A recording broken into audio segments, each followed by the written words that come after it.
Баршаңызға сәлем, арнама қош келдіңіздер. Бүгін сіздермен муравейниктің рецептісімен бөлісетін боламын. Ең алдымен ыдысқа ұнды салып, үстінен тұз және де қантты, қопсытқышты, яғни разрыхителді салып, жақсылап араластырамыз.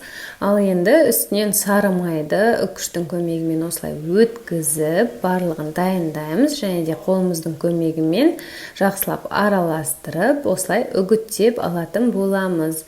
Міне дәл осындай видеодағыдай болып шығады. Ал енді үстінен жұмыртқаны салып, жақсылап араластырып, біркелкі етіп қамыр илейтін боламыз. Қамыр бізде өте әдемі, жұмсақ болып шығады. Енді бірнеше бөліктерге бөліп, тоңазытқышқа кемінде 2 сағат уақытқа салып қоятын боламыз.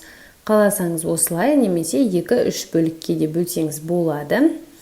Ал енді дайын болған қамырды алып, ыдысымызды дайындап, пергамент қағазын төсеп, үккіштің көмегімен қамырымыздың барлығын дәл осылай үгіттеп аламыз. Дайын болған қамырымызды қызып тұрған пешке 180 градусқа кемінде 20-25 минутқа саламыз. Міне дәл осылай қызарып шығуы қажет. Екінші бөлігінде дәл солай пісіріп алатын боламыз. Ал енді кішкене суытып, қолымыздың көмегімен осылай ұсақтап аламыз. Біздің қамырымыз дайын болды. Ал енді салмасын дайындаймыз. Ол үшін бізге вареная сгущенка және де еріген сары май қажет болады. Екеуін қосып, жақсылап араластырып аламыз. Бізде дәл осындай масса шығуы қажет. Енді осы қамырымыздың үстінен барлық салмамызды салып, жақсылап араластырамыз. Толығымен міне дайын болды. Ал енді ары қарай өзіңіздің қалауыңызша кез келген ыдысқа салып алсаңыз болады. Мен дәл осылай рюмканы пайдаландым. Салып, үстінен жақсылап басып, осындай тақтайшаға кішкене ұрғылап аламын. Содан соң осылай міне түсе қалады. Қатты бассаңыз түспей қалуы да мүмкін. Сондықтан үстінен көп баспау қажет.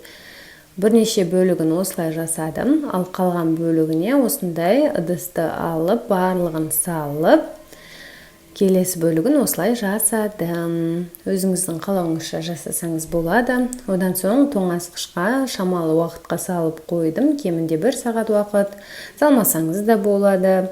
Сонымен біздің муравейнигіміз дайын. Міндетті түрде жасап көріңіз. Өте дәмді болып шығады. Егер де сізге видео рецепт ұнаса, менің каналыма тіркеліп, лайк басып, пікір қалдыруыңызды ұмытпаңыз. Және де тіркеліп қоюды да ұмытпаңыз. Ас болсын!